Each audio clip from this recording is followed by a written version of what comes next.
2021년 5월 6일 LA 온누리교회 가정에서 함께하는 영상새벽 예배입니다.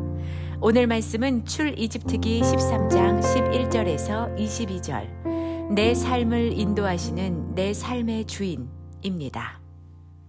여호와께서 너희와 너희 조상들에게 맹세로 약속하신 대로 너희를 가나안 사람의 땅으로 인도해 그 땅을 너희에게 주시고 나면 너희는 모든 태에서 처음 난 것을 다 여호와께 드려야 한다.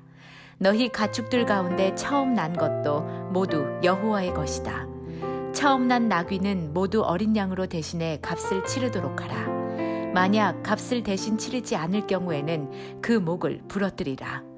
또 너희 모든 아들 가운데 맏아들을 위해서도 다른 것으로 값을 대신 치러야 한다. 장차 너희 아들이 너희에게 이것이 무슨 뜻입니까? 하고 물으면 너희는 이렇게 말해주라. 여호와께서 그 강한 손으로 우리를 이집트에서 종살이하던 그 땅에서 이끌어내셨다. 바로가 완강하게 우리를 보내주지 않을 때 여호와께서 사람이나 짐승이나 할 것 없이 이집트의 모든 맏아들을 죽이셨다. 그런 까닭에 내가 태에서 처음 난 모든 수컷을 여호와께 바치고 내 모든 맏아들을 위해 대신 값을 치르는 것이다 라고 말이다. 그것이 너희 손의 표시가 되고 너희 이마의 상징이 될 것이다. 여호와께서 그 손의 힘으로 우리를 이집트에서 이끌어내셨기 때문이다. 결국 바로는 그 백성들을 보내줄 수밖에 없었습니다. 그때 하나님께서는 블레셋 사람의 땅으로 지나가는 길이 가까움에도 불구하고 그 길로 인도하지 않으셨습니다. 이는 하나님께서 그들이 전쟁을 당하면 마음이 바뀌어 이집트로 돌아갈지 모른다라고 염려하셨기 때문입니다. 그래서 하나님께서는 그 백성들을 이끌고 광야 길로 돌아 홍해 쪽으로 향하신 것입니다. 이스라엘 백성들은 이집트 땅으로부터 대열을 지어 올라갔습니다. 모세는 요셉의 뼈를 가지고 나왔습니다. 요셉이 예전에 이스라엘의 아들들에게 맹세시키기를 하나님께서 분명히 너희를 구하러 오실 것인데 그때 너희는 내 뼈를 이곳에서 갖고 나가도록 하라 라고 했기 때문입니다. 그들은 숲곳을 떠나 광야 끝에 있는 에담에 진을 쳤습니다. 여호와께서는 앞서가시며 낮에는 구름 기둥으로 그 길을 인도하시고 밤에는 불 기둥으로 그들에게 빛을 비춰 그들이 밤낮으로 갈 수 있게 해주셨습니다. 낮에는 구름 기둥이, 밤에는 불 기둥이 백성들 앞에서 사라지지 않았습니다. 할렐루야. 오늘도 가정에서 하나님을 예배하는 모든 분들 주님의 이름으로 축복합니다. 이 시간 우리 함께 찬양으로 예배 자리에 나아가시겠습니다.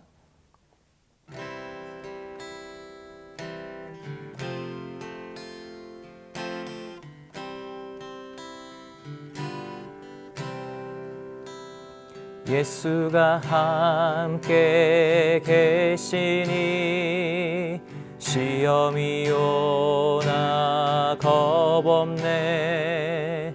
기쁨의 근원 되시는 예수를 위해 삽시다.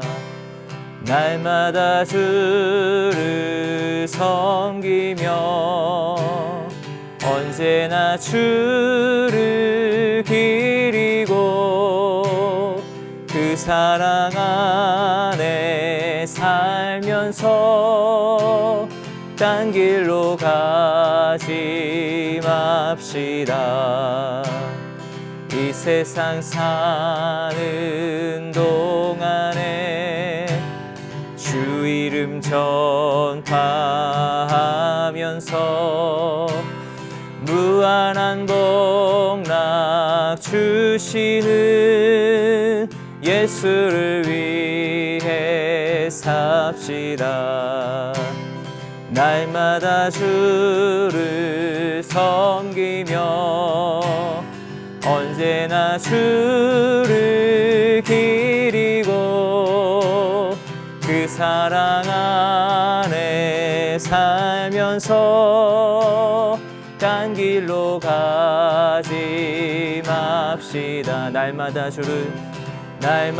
주를 섬기며 언제나 주를 기리고 그 사랑 안에 살면서 딴 길로 가지 맙시다. 그 사랑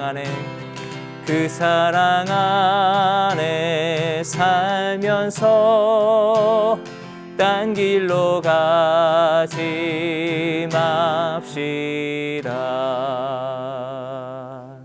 아멘. 할렐루야. 5월 6일 목요일 아침입니다. 오늘도 하나님 말씀으로 하루를 시작하신 여러분에게 주님의 은혜와 사랑이 가득하시기를 축복합니다. 드디어 하나님의 약속대로 이스라엘 백성이 이집트에서 나왔습니다. 이 출애굽의 여정의 기록이 시작됐는데요. 이 기록의 그 중간에 하나님께서 하신 명령이 삽입되어 있습니다. 그래서 이미 우리는 유월절 규례에 대해서 들었고 무교절에 지켜야 하는 것들에 대해서도 들었습니다. 그리고 또 한 가지를 말씀해 주시는데요. 바로 오늘 본문에 나와 있는 처음 태어난 것, 이것과 관련한 하나님의 말씀입니다. 여호와께서 너희와 너희 조상들에게 맹세로 약속하신 대로 너희를 가나안 사람의 땅으로 인도해 그 땅을 너희에게 주시고 나면 너희는 모든 태에서 처음 난 것을 다 여호와께 드려야 한다. 너희 가축들 가운데 처음 난 것도 모두 여호와의 것이다. 처음 난 나귀는 모두 어린 양으로 대신해 값을 치르도록 하라. 만약 값을 대신 치르지 않을 경우에는 그 목을 부러뜨리라. 또 너희 모든 아들 가운데 맏아들을 위해서도 다른 것으로 값을 대신 치러야 한다. 장차 너희 아들이 너희에게 이것이 무슨 뜻입니까? 하고 물으면 너희는 이렇게 말해주라. 여호와께서 그 강한 손으로 우리를 이집트에서 종살이하던 그 땅에서 이끌어내셨다. 바로가 완강하게 우리를 보내주지 않을 때 여호와께서 사람이나 짐승이나 할 것 없이 이집트의 모든 맏아들을 죽이셨다. 그런 까닭에 내가 태에서 처음 난 모든 수컷을 여호와께 바치고 내 모든 맏아들을 위해 대신 값을 치르는 것이다. 라고 말이다. 그것이 너희 손의 표시가 되고 너희 이마의 상징이 될 것이다. 여호와께서 그 손의 힘으로 우리를 이집트에서 이끌어내셨기 때문이다. 하나님께서 모든 태에서 난 것에 처음 난 것을 하나님께 드리라고 말씀하십니다. 그들이 가지고 있는 가축은 물론이고 사람도 그 장자, 맏아들도 하나님께 드리라고 말씀하십니다. 모든 것이 하나님의 것이라고 말씀하고 계신 거죠. 그런데 이 말씀에서도 하나님께서는 자기 백성 이스라엘을 향한 세심한 배려, 그것을 우리가 엿볼 수 있습니다. 바로 대신 값을 치르는 것, 대속이라는 개념을 하나님께서 허락해 주고 계신 것입니다. 오늘 본문에 보면 나귀는 양으로 대신 그 값을 치를 수 있었습니다. 뿐만 아니라 사람의 맏아들도 다른 것으로 값을 대신 치를 수 있게 해주셨습니다. 그래서 이스라엘 백성이 고민하지 않을 수 있었던 것이죠. 이스라엘 백성들은 이 하나님의 말씀대로 태에서 처음 난 것을 하나님께 드려야만 했습니다. 그런데 여러분, 이렇게 요구하시는 하나님, 처음 것을 하나님께 드리라고 말씀하시는 하나님의 이 말씀을 듣다 보면 마음속으로 조금 손해보는 것 같은 마음이 들 수가 있습니다. 왜냐하면 처음 난 것이라는 그 의미가 가장 좋은 것, 가장 소중한 것, 이런 느낌이 있기 때문에 그렇습니다. 하지만 여러분, 오늘 본문을 다시 한번 보면 이것이 결코 손해가 아님을 우리가 알 수 있습니다. 11절 말씀을 보면 그럴 수 있는데요. 함께 11절 읽겠습니다. 여호와께서 너희와 너희 조상들에게 맹세로 약속하신 대로 너희를 가나안 사람의 땅으로 인도해 그 땅을 너희에게 주시고 나면, 본문을 자세히 보면 하나님께서 약속하신 대로 이스라엘 백성들에게 가나안 땅으로 인도하시고 그 땅을 허락하신 이후에 라고 쓰여져 있습니다. 모든 것을 하나님께서 이미 주신 후에, 그 이후에 너희는 이것을 나에게 바치라고 말씀하고 계신 거죠. 여러분, 우리의 삶도 마찬가지 아닙니까? 우리가 살면서 누리고 있는, 가지고 있는 모든 것들 하나님께서 허락해 주신 것 아닌가요? 그것을 말씀하시는 것입니다. 그렇기에 이 모든 것이 하나님의 소유인 거죠. 그래서 하나님께서 무엇을 달라고 말씀하시는 것, 여러분 어찌 보면 당연히 그러실 수 있는 것입니다. 모든 것이 하나님의 것이기 때문에 그렇습니다. 그래서 하나님의 것을 하나님께 드리는 것, 여러분 이것은 당연한 것이죠. 그런데 하나님께서 말씀하시는 하나님의 것, 이 단어의 뜻을 우리는 잘 생각해 봐야 합니다. 하나님께서 그 소유권을 주장하신다고 보기보다는 하나님께서 함께 하신다는 의미가 이 하나님의 것이라는 단어에 더 강하게 들어있는 듯합니다. 하나님께서는 결코 너는 내 것이니까 내가 마음대로 할 거야 이렇게 하시지 않습니다. 오히려 하나님의 것인 우리가 우리의 마음대로 살아가고 있는 것, 여러분 우리가 너무나 잘 알고 있지 않습니까? 하나님께서는 오히려 우리가 하나님의 소유이기에 우리를 더 사랑하시고 우리를 더 보호해 주시는 것을 우리는 알 수 있습니다. 그래서 이스라엘을 내 백성 삼으시려고 오늘 출애굽시키고 계신 것입니다. 이스라엘을 내 아들, 내 장자라고 부르시면서 다시 찾아오신 거죠. 여러분 우리도 그렇습니다. 하나님의 아들 예수 그리스도를 우리를 위해서 대속 제물로 삼으셨습니다. 우리 대신 예수님으로 값을 치르신 것입니다. 그리고 우리를 하나님의 백성, 하나님의 것, 하나님의 자녀로 삼아주셨죠. 이렇게 모든 것을 우리에게 허락해 주시는 분이 바로 우리 하나님이십니다. 그런데 여러분, 그럼에도 불구하고 오늘 하나님께서는 우리에게 요구하시는 것이 있습니다. 하나님의 것이라고 말씀하시고 그것을 우리에게 달라고 하시죠. 그런데 그 이유에 대해서도 분명히 말씀해 주고 계십니다. 나중에 아이들이 이 처음 난 것을 대속하는 것 아니면 하나님께 드리는 것을 보고 이렇게 물을 수 있습니다. 왜 이렇게 하냐고, 이게 무슨 뜻이냐고. 그렇게 물을 때 너희는 이렇게 대답하라고 하나님께서 말씀해 주셨죠. 하나님께서 우리가 이집트에서 종살이 할 때 그 강한 손으로 우리를 이끌어 내셨단다. 이집트 바로는 우리를 놓아주지 않으려고 했어. 그런데 그때 하나님께서 짐승 또 사람 모든 것에 처음 난 것, 이집트의 모든 처음 난 것을 죽이셨고 그제야 이집트에서 우리가 나올 수 있었어. 그렇기에 지금 우리가 가지고 있는 것, 그 모든 처음 난 것은 다 하나님의 것이야. 그러니 마다들을 위해서도 값을 치르고 있는 거란다. 이렇게 얘기해 주라는 것입니다. 처음 난 것, 이 이야기를 들으면 하나님의 것이구나 느껴집니다.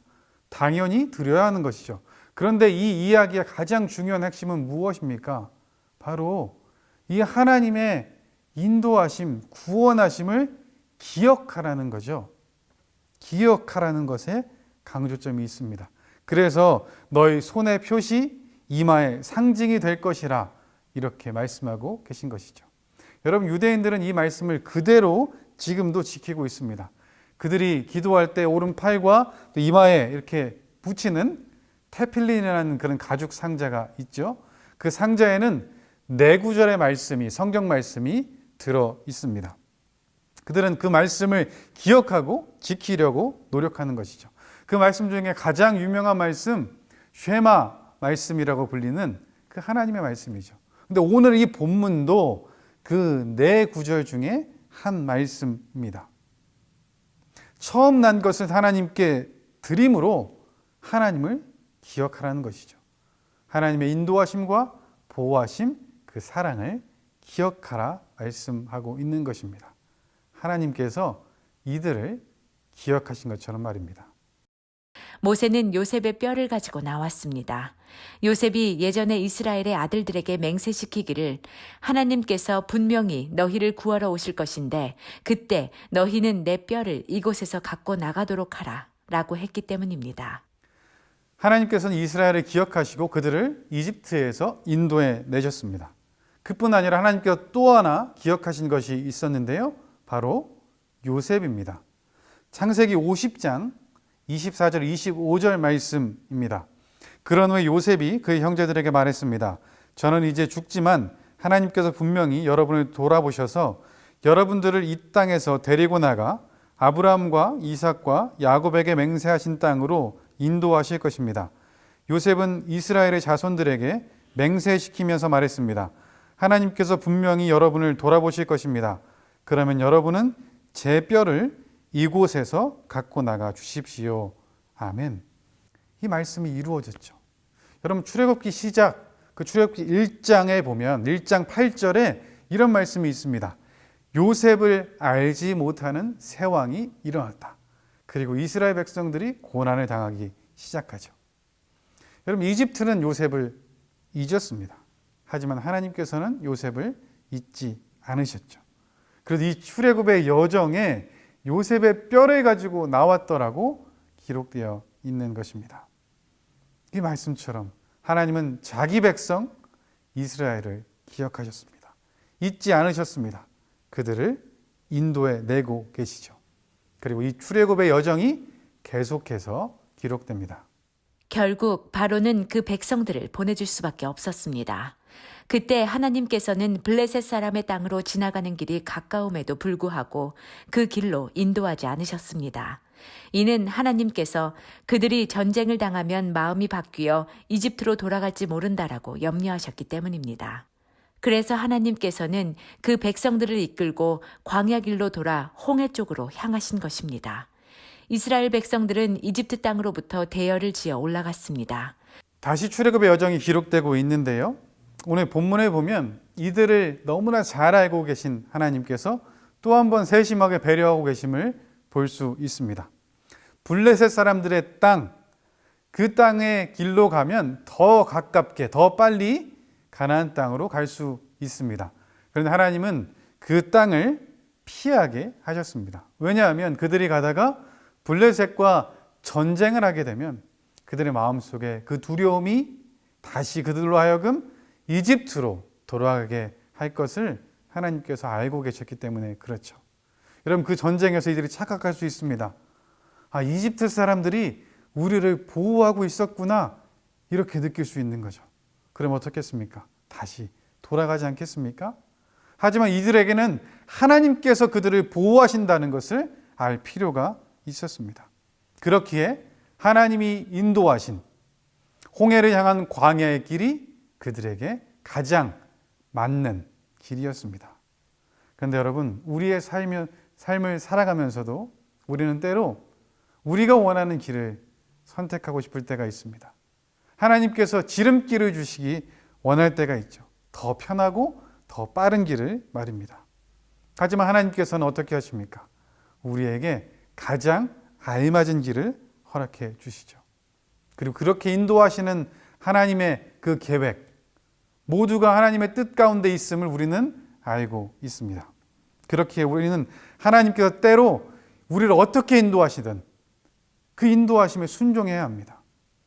어떤 때는 하나님이 지름길로 인도하실 수도 있습니다. 어떤 때는 하나님께서 전쟁을 할 수밖에 없는 그 길로 인도하실 수도 있습니다. 하지만 여러분 분명한 것은 그 모든 길이 우리에게 가장 적당한 길이라는 것입니다. 이스라엘 백성들은 하나님께서 이끄시는 이 길로 나아갑니다. 그리고 하나님께서 그들을 인도하기 시작하십니다. 그들은 숲곳을 떠나 광야 끝에 있는 에담에 진을 쳤습니다. 여호와께서는 앞서가시며 낮에는 구름 기둥으로 그 길을 인도하시고 밤에는 불 기둥으로 그들에게 빛을 비춰 그들이 밤낮으로 갈 수 있게 해주셨습니다. 낮에는 구름 기둥이, 밤에는 불 기둥이 백성들 앞에서 사라지지 않았습니다. 드디어 그 유명한 구름 기둥, 불 기둥이 성경에 처음으로 등장합니다. 하나님께서 앞서가십니다. 하나님께서 인도하십니다. 구름 기둥, 불 기둥, 지금까지 보지 못했던 이 새로운 기적은 40년간 그들 앞에 계속해서 있게 될 것이고요. 그리고 그들에게는 이제 일상이 됩니다. 매일의 삶을 통해서 이 구름 기둥이 만들어준 그 그늘 아래서 그들은 쉴 것이고, 그리고 밤에는 불 기둥이 주는 그 따뜻함 안에 거할 수 있을 것입니다. 그리고 고민하지 않고 그 구름 기둥과 불 기둥의 인도함 그대로 따라가면 됐습니다. 인도하신 하나님을 볼 수 있죠. 근데 여기서 끝이 아닙니다. 이 구름 기둥과 불 기둥은 늘 앞에만 있었던 것이 아닙니다. 잠시 후에, 얼마 후에 우리가 보게 될 홍해 사건을 보면 이 구름 기둥, 불 기둥이 이스라엘 민족 뒤로 와서 이집트 군대로부터 이들을 보호해 주는 것도 우리는 보게 되죠. 그렇게 구름 기둥과 불 기둥은 하나님의 인도하심과 보호하심을 우리에게 알려줍니다. 이것을 바라보고 있는 이스라엘 백성의 마음은 어땠을까요? 하나님을 경험하지 않았겠습니까? 전능하신 하나님, 창조주 하나님을 느낄 수 있지 않았겠습니까? 두려움과 흔들림의 상황 속에 구름 기둥과 불 기둥을 보므로 하나님이 기억나지 않았겠습니까? 그리고 괜찮아지지 않았을까요? 그 기억함, 그것이 우리의 삶에 필요합니다. 하나님께서 우리 또한 하나님의 것이라고 말씀하시고 우리의 삶도 인도하시고 보호하고 계십니다. 사랑하는 여러분, 우리가 오늘 그것을 꼭 기억해야 합니다. 잊지 말아야 합니다. 그들이 처음 난 것을 들이면서 하나님을 기억했던 것처럼, 구름 기둥과 불 기둥을 따라가면서 하나님을 기억했던 것처럼 우리의 삶에도 하나님을 기억할 수 있는 그 장치들이 있어야 합니다. 매일의 큐티하는 삶이 우리에게 그런 장치가 될 수 있죠. 정해진 성경 읽는 본문이 그럴 수도 있습니다. 또 습관화된 기도가 그럴 수 있고요. 또 하나님을 위해 살려고 노력하는 이 하루의 삶이 우리로 하여금 그 하나님을 기억나게 할 수 있습니다. 어쩌면 책상 앞에 붙어있는 말씀 하나가, 유튜브를 통해 듣는 찬양과 설교가 우리를 붙잡을 수 있죠. 우리로 하여금 하나님을 기억하게 할 수 있습니다. 여러분, 분명한 것은요, 이 인도하심과 보호하심이 우리의 삶에 있다는 것입니다. 사랑하는 여러분, 우리 또한 하나님의 것입니다. 그리고 하나님이 여전히 우리를 인도하시고 보호하십니다. 오늘 하루를 살아가며 우리의 삶에 여전히 함께 하신 그 하나님을 기억하며 잊지 않고 살아가는 우리 모두 되기를 주님의 이름으로 축복합니다. 기도하겠습니다. 사랑의 하나님 아버지, 감사합니다. 하나님, 부족한 저희를 하나님의 것 삼아주시니 감사합니다. 예수님으로 우리를 대속하셔서 주님의 것이라고 붙잡으시고 지금도 인도하시고 보호해 주시니 감사합니다. 하나님, 우리가 살아가며 오늘 하루의 삶을 살며 하나님의 그 인도하심과 보호하심을 잊지 않고 기억하는 우리 모두 되게 하여 주옵소서. 그래서 오늘 하루의 삶을 이끄시는 하나님 감사합니다, 이렇게 고백할 수 있는 하루의 삶 되게 하여 주옵소서. 모든 건 주님께 맡겨드리며 예수님 이름으로 기도합니다. 아멘.